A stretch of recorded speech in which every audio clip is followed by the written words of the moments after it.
Hello and welcome to another edition of Canadian Genius. For those that just finished watching the male-female dynamic video, I am a little bit sweaty from that one. I'm sorry, I just finished it 2 seconds ago. And unfortunately, I don't have a makeup person, so it's just me sitting behind the light and the tablet. So, I wanted to talk about building self-worth in our girls, in our women. As I kind of alluded to in the end of the last video about the male-female dynamic, there are a lot of stuff out there for men to help build self-worth. It's not enough, but there's stuff. With girls especially, there isn't a lot. And one of the reasons is, as I said in the male-female dynamic video, it's because of the way girls interact with each other. That they kind of backstab and undermine. That's unfortunately one of the issues that has to be overcome. And with a lot of the stuff that we do about building girls' self-worth, we never talk about that. And that's one of the first things we got to realize is that you can't overcome your tendencies if you never talk about them. And so for girls to build self-worth, they first have to be told it's okay to be a girl. And that means you got to be told it's okay to do that, sort of, right? You're not perpetuating the idea and saying it's perfectly acceptable, but it's okay that we do what we do, right? One of the things that I've had other people do, and I know I've confused the crap out of people before with it, is telling them to celebrate the crap in life, right? Like to throw it a celebration. But that's kind of what we need to do, not because we're celebrating it, but because we're making it okay. Because in our minds, if we say this is not acceptable, then it's not acceptable to look at it, it's not acceptable to discuss it, it's not acceptable to change it. And that's not acceptable. So if we turn it into okay, right, now it's okay to talk about, it's okay to discuss it, it's okay to change it. And that's one of the key things that we got to get across, is that we have to tell girls that it's okay that you feel that way. It's okay that you feel this way. We have an entire generation that are being raised that it's okay to have emotion, and then being taught not to have emotion, that it's unacceptable when you actually have them. Oh, it's perfectly okay if you have emotion, and then once you get angry, I'm going to shoot you down. Right? It's hard for parents sometimes, but that's what we need to do. We need society to say, hey, it's okay that you're angry, and let kids be angry because it's a normal emotion. And I will talk about emotions itself as another topic. Every time I turn around, there's another topic. That's how many topics I have to talk about. I can talk about just about everything. But this point is to get girls to realize they're perfectly acceptable the way they are. And we've got a couple major issues that are getting in the way. And basically being told that their thought processes are okay is a big one. The other thing, of course, and the one that everybody talks about, is the media. That as long as we are telling people that they are never good enough, that we have that hierarchical structure and all this stuff, we're never going to get over that. So we also have to spend a bunch of time to teach girls that that's going on. That these people are not helping them. They do not have their best interest in mind. They are not offering them a tool to have a better life. We've lied to ourselves and convinced ourselves that's what it is. Well, makeup makes us feel better. No, it doesn't. There is almost nobody on the planet that puts on makeup and really likes who they are. Because as soon as you do that, you go, oh, well, then I'm not good enough without it. Which is the reality. If you're not good enough without it, you'll never be good enough with it. Because it's not real, right? And there are times where makeup is vital and important because people have like injury and stuff where it really messes with your identity. A perfect example is when if you've had a breast removed, right? Like I know it's amazing if you look at people how beforehand women think that's not going to be a big deal. They know it's going to hurt them and impact them, but it's like not. And when it happens, it's like their sense of identity has been completely changed just for having a piece of flesh removed. But it's an integral part of them, right? It's such an incredibly personal part. You know, you lose a finger, it's a whole different thing because it's not so you in a sense, right? Like it's just different to explain. So I hope I kind of getting the message across a little bit. But we have all of that because we've evolved as this money grubbing maniacal society that says, it doesn't matter what you have to do. And in reality, if you look at the law in the United States, it's actually illegal for a company not to make money. So if they come across an event or an idea or something and they don't pursue it, if they're a publicly traded company, they can actually be in trouble. Like, big trouble. Because that's the way the law is set up, that this company is required to make money. Right? It's not the same thing if it's a private company. I mean, it usually goes by the same principles, but privately held means they get to set the standard. But if their company is built on stocks, then they have to do that. And that's caused a bit of confusion over time because companies have gone ape with that. Look at a lot of the financial crisis. I mean, that it went through energy companies and then it became bankers. And, now big business wants to be part of it too, right? They each want the money. But to do that, you have to be willing to sacrifice everything. Because you can't get the money like that without selling your soul to the devil, essentially. And if you look at all the people that have gone through that financial stuff to cause those crises, they all were basically doing it for the same reason, right? Because if they didn't, they were going to get punished, right? If the bank doesn't make money, they're going to get punished. If the company doesn't make money, they're going to get punished. And that's unfortunately the way the system is set up. But it's important to also realize that the system isn't just that law. That's one law. There's a whole bunch of others. And that's where people kind of get lost. But to girls, who are the ones that are most victimized by that must make profit mentality, because they're already open and susceptible to begin with, means that they get traumatized by it, not just victimized by it, right? And unfortunately, it's kind of a bit of a self-fulfilling prophecy, because as long as there are girls and women that are willing to kind of subject themselves to some of that, it's going to perpetuate, because there's always going to be somebody, right?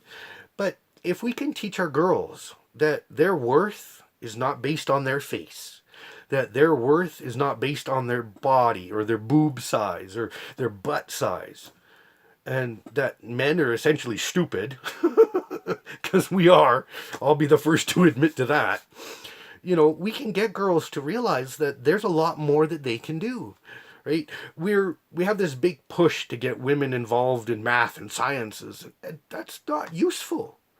If they have a proclivity towards it, if they have a natural connection with it, then absolutely that should be used. But it shouldn't be pushed. But right now we have this societal disadvantage where it's kind of been the opposite has been pushed. That women shouldn't be in these fields. Women shouldn't know this stuff. And it's the same thing I talked about in the male-female dynamic. It's that hierarchy, right? Women less than, women subservient. If women know how to do math, then they can pay the bills, and then I become obsolete. And that's a lot of the methodology behind a lot of that. I'm not kidding, right? That's the truth. Nobody sat down and thought about it and quantified it and defined it, but that's what they're doing. If women know math, they're self-supportive because you can pay your bills. A lot more to life, though, than just bills. That's why that in and of itself is meaningless. But it's an important thing to know, because if we stop and look at things as they truly, really are, and we teach girls and women that everything you've been told is a propaganda-built lie to make you do something for a guy, right? That's where the whole methodology of, the two-parent family with kids and a dog and a cat and vehicles and a TV and all that comes from. It's not about perpetuating that for the males, because the males, they'll go pretty much with anything. It's perpetuating it with the girls, to teach them that they are not worth anything unless they get married and have children. And that's not a good thing. If women want to get married and have children, then we have thousands of ways to do that, with and without males, right? If women want to remain single, they should. It's up to them, just the same as men. If men want this or men want that, nobody typically questions a lot of times. But if a girl wants it, if a woman wants it, then it's, I don't know. And that shouldn't be a question, right? Remember what I said about equality. It's about nobody getting advantage over the other. It's not about special or preferential treatment. So we have to get that through girls' heads first, that they're girls. They're not better than, they're not less than. They're different. That we have to make it okay that the way they think is okay. But then we need to also adopt a better methodology, right? So then we have to introduce honesty, which is something that we generally teach girls to do anyway, but then we usually use it to punish them later, right? Because they tell us something and then they get hurt for it, right? And that's one of the things, is that a lot of these dynamics have evolved in a male-dominated society. And so they're kind of built around male superiority, male winning. And if you have women fighting amongst themselves, what does it do? It keeps you subservient. It keeps you less than. And that's a benefit. So if you can teach girls that that behavior isn't ingrained, because it's not. It's not who we are. Because just to prove that, get a group of 3-year-old girls together and watch them play. Now, get a group of 3-year-old boys together and watch them play. No difference. They don't do anything different. Now get a group of 5-year-olds and watch them play. They are now starting to mimic their parents, right? They're now following the roles that have been assigned to them by society, because now they're old enough to start understanding them. And so we can't just help the girls. We also have to help their parents. And that's really where a lot of this stuff fails, because we target so much about them, but we don't involve the mothers, right? I'm really quite knowledgeable about self-worth, and I understand completely what we need to do to build it in boys and girls, but I'm a guy. So it's always going to impact girls less hearing it from me. If you were to take the exact same discussion, word for word, write a script and record it as a female, and then play it, you would get a whole different reaction than if you just watched this. Because it's in our genes to be subjective that way, right? We're built to look at that. And we know deep down that we've been in a male-dominated society. And so with all the female movement and all the femininity stuff and all the female power stuff, we've introduced this concept and it's growing. But we also have to be careful, because what we tend to do as a species is overkill. There's a concept that I like to call the pendulum swing. And all that is that we start somewhere on an idea, and then when we change, we generally flip all the way out to the exact opposite end, right? That's the pendulum swing. But then when that doesn't work out, what do? We swing all the way back to the other end, and maybe just a little bit less though, not so far. And back and forth we go, from bad idea to stupid idea to dumb idea to not so smart idea, till eventually we kind of get where? In the middle. Balance. As I said in the very beginning, balance is a big, big thing. And our methodology and our brain and our thinking are all built for balance. If you look at everything we are, and look at everything we know about humanity for the last million years, we are all about balance, right? Any one thing more or less, and things fall apart. Because that's how we work best, right? We're omnivorous, right? We're not designed to eat meat. We're not designed to eat vegetables. We're designed to eat both. But we live in a society with variety and choice and opportunity, so we can make a choice to pick one. So we can choose to eat just vegetables. But that's not true either, because we can't just pick up vegetables and eat them, because we'll get sick and maybe die. We have to eat the right combination of vegetables, because we need complete protein, right? And that comes essentially in a package in meat and dairy products and whatnot. But vegetables don't have complete proteins, but some of them have proteins. And if you combine the two, and I know the biggest combination everybody knows is beans and rice. Beans and rice contain complete protein. But if you ate just beans, you're not getting it. If you ate just rice, you're not getting it. And you're always going to be missing something. So we've evolved to a point where we can make that choice. But we can't just do it. We have to learn more about it. And self-worth is very much the same thing.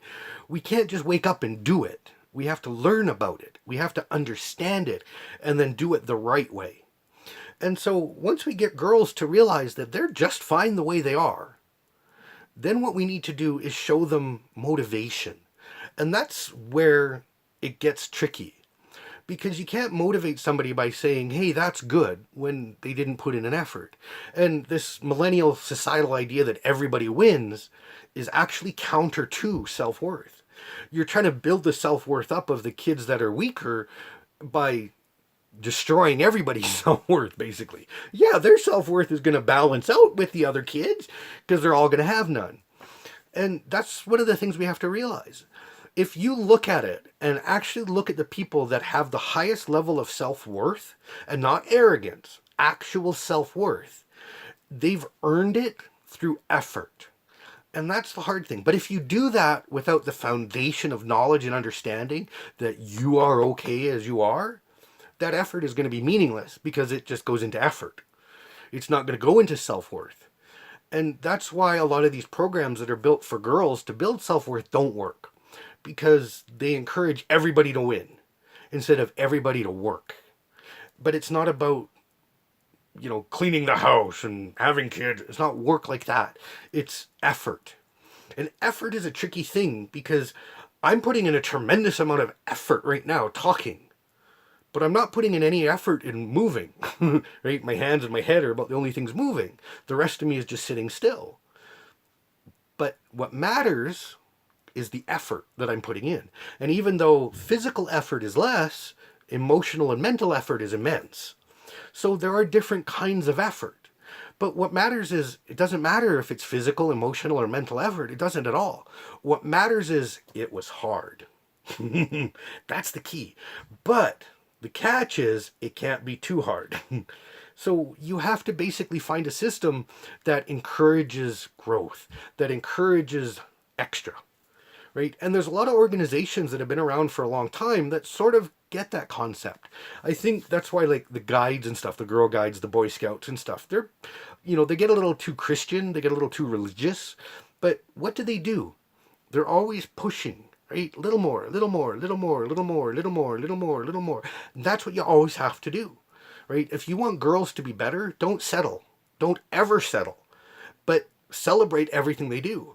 And most importantly of all, review, which is one of the things that almost nobody does, right? I think for girls especially, because we're used to having girls keep diaries, it's just kind of a natural progression for girls, that's a useful tool, is to keep an emotional diary. Not an everyday thing, but every week thing maybe. And go through and see how you felt that week. If they want to do it daily, I mean, that's good too. But the whole point isn't the writing of the diary. That's secondary. It's important, and you got to sell that as important. But what's really important is the review later. Because if you go back a year later and you see who you were, and you see that change, there is no better way to build self-worth than that. That is the number one key. And that's how I built mine, right? Is that because I was well kind of established on who I was and what I was, I had a really good mental image of who I was. And then it got shot whole holes and I changed. But then I got a new mental image of who I was, and I could compare the two. And then that would get shot full of holes and I change more, and then I compare again. And that's how you build self-worth. It's not just how it worked for me. Everybody that you ever look at that has actual self-worth, that's how they got it. By working, by putting in effort, by trying new things, by trying harder. Now, the problem is that we live in a society with a billion opportunities. Before it could have been pretty simple, right? Well, you have knitting, you have sewing, you have cooking, you have child rearing. Excel at one of those. Well, now you have everything. But all of those things can still be used because it's about what's of interest. And that's where we got to go back to human, right? If a girl is interested in math, then encourage her to do math. If she's interested in science, encourage her to do science. If she's encouraged in music, singing, dancing, everything, right? But you can't really understand what you're interested in until you try different things. And that's really the big difference between boys and girls. For girls, you basically have dance, gymnastics, and maybe a smattering of sports. Those are kind of your activities for kids. Boys have every sport under the sun, and, you know, every martial art under the sun, pretty much. And that's not a good thing, right? Those are good things in and of themselves. Like, I highly, like, my daughter is big into dance, and I always look at dance as one of the best things you can put kids into in general. Because if you stop and look at it, if you even go and look at like a professional heavyweight boxer, big burly male that just dominates, they actually send them to dance classes often because they need to learn to do what? Move their feet. So dance is one of those amazing things that everybody benefits from because you're getting taught a skill set that is usable everywhere. But we look at guys in dance as going, but that's because we have this male female dominated society. We have that hierarchy, that methodology of a male is this and a female is that, and it's not negotiable. Instead of realizing that that's our issue. We don't want our kids to have to live up to that. We need to get rid of it. If our girls want to do more boyish things, celebrate them. If our boys want to do more girlish things, celebrate them. Because it isn't about the boy thing or the girl thing, because that's us that are deciding that that's a boy thing or a girl thing. Humanity doesn't separate the two, right? That's why we don't have, you know, our brains are wired differently because they need to be wired differently. It's unfortunately that we've had a couple thousands of years to rewire our brains differently. That's what messed us up. So we have to undo that damage. But we're not designed to separate like that. And we're not designed to come together like that either. We're designed to be separate. I always look at it, the best way to look at it, and one of the greatest things you can teach your daughters especially, is that a relationship isn't about two people coming together as one. Because what does that create? Swiss cheese when they leave. Your best way of doing it is two people sharing a life, or sharing their lives with each other, so that when both leave, they're still whole and complete. They don't need the other one to be whole. And that's important. And boys don't need that, because boys, that's just not generally an issue, right? For those that are, that becomes an issue, then we have this knowledge and we can share that with them too. But boys mainly just want a family. They're not looking to bond with somebody and complete them. You know, that is a girl thing. That's why you only see that in chick flicks. You know, it wouldn't fly on a male movie to put that in. Now, should we include that in a male movie? Absolutely. Because why? What did I just say a second ago? We don't separate like that. Our male and female ideals are ours. So we can break those by getting into some of this stuff and getting rid of it. Right? If we get out of, you know, male movies and chick flicks and have movies that have emotional complexity and violence in the same measure, if you will, you know, we can do that. But, you know, we also look at it like a lot of this stuff is negative. But, you know, girls playing violent video games is a good thing. Boys playing violent video games is a good thing. It's about balance, though, remember? It's not all or nothing. Because it allows them to do one very important thing, and that's deal with their aggression. Because everybody's got it, right? We're all built to have those emotions. We're all built to have those feelings. And like the bonobos I was talking about earlier, we have to restructure our thinking and allow the new methodologies to come out. We're not going to do that if we keep perpetuating. And letting girls do violent things helps them understand. Letting boys do violent things helps them understand. But then you have to have the conversation that goes with that. That these are just imaginary things, and they're perfectly good venting things. They're good to let out those feelings. But if you see the feelings rising when you're playing them, then you got to stop and find another venue. But that's also why men typically go after sports, because it's getting out those violent tendencies. But when girls do it, what do? Quite often, a lot of them do the same thing. They get those violent tendencies. We just then don't talk to them about them. We get mad at them for having them. Instead of saying, hey, you know what? We're human. We all have those tendencies. Let's find a good, productive way to get rid of them. And always pushing more, right? One of my favorite sayings is that people live up to the expectations that are placed on them. And that is absolutely fact. And I could do a whole video on it and probably will at some other time. But if we expect girls to be girls, then when they're 30, they're going to be 30-year-old girls. like I said, I've said it a couple times. I think I've made a bunch of videos that didn't work, that got deleted, but I usually say it quite often that if you raise children, you'll end up with 30-year-old children. If you raise girls, you're going to end up with 30-year-old girls. If you raise boys, you're going to end up with 30-year-old boys. If you're raising humans, you're going to end up with 30-year-old people. And that requires reality. That requires honesty. That requires acceptance as well as motivation, right? And we got to look at stuff and say, what can we do? Right? And the best thing you can do is always push your kids a little bit further. Not big push, little push every time. So when they get good here, you go to here. When they get good there, you go to there. Always asking just one step more. And if we look at the people that are our mentors, that were the powerhouses behind our lives, that helped us grow and evolve, what did they ask of us? One little bit more, one little bit more, one little bit more, We're designed for that, right? The people that are out there doing that, we celebrate them when they do it, and then we go, good, you do it. I don't want to do it. But we have to do it. We all have to do it, right?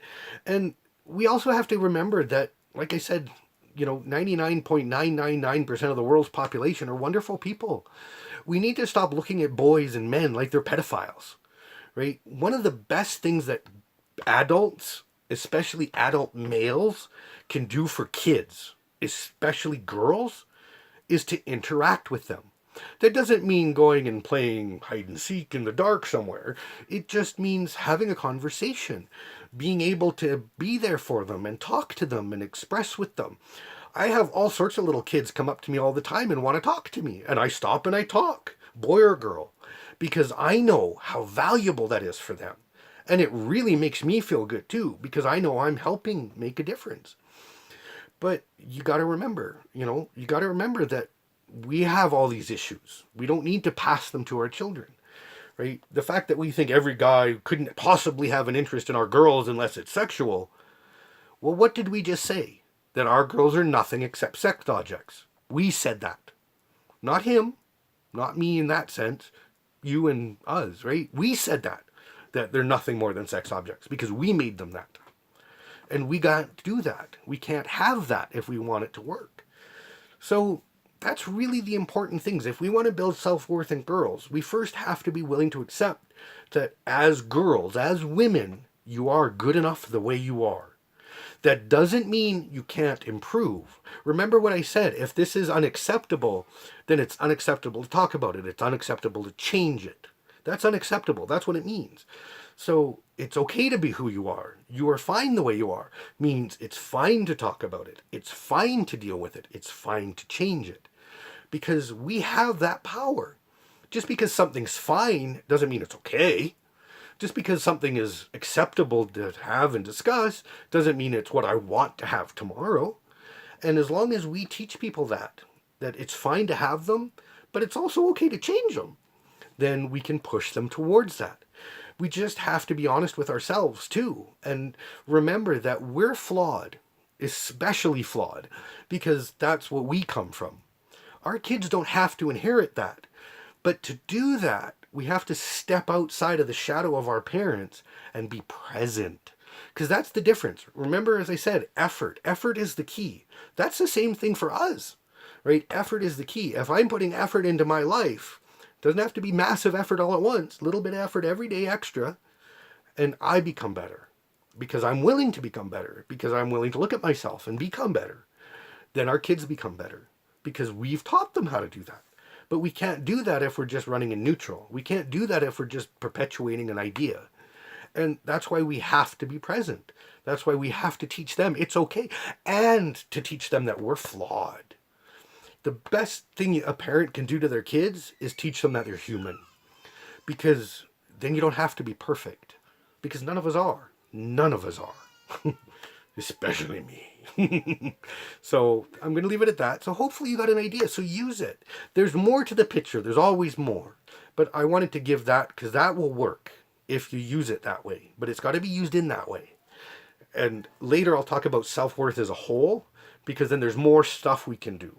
But that's the one for girls only, essentially. It works for guys, but guys already do a lot of that anyway. We just need to get rid of some of the arrogant components. That's why I didn't want to include them because with them it's kind of the opposite. It's about tailoring it down a bit instead of building it up. So hopefully that gave you some good information, and I hope you appreciate some of it. So I think I'm going to try to do one more video before the end of the night. I don't know if my kids will let me. So we'll see. Thanks for listening. See you next time.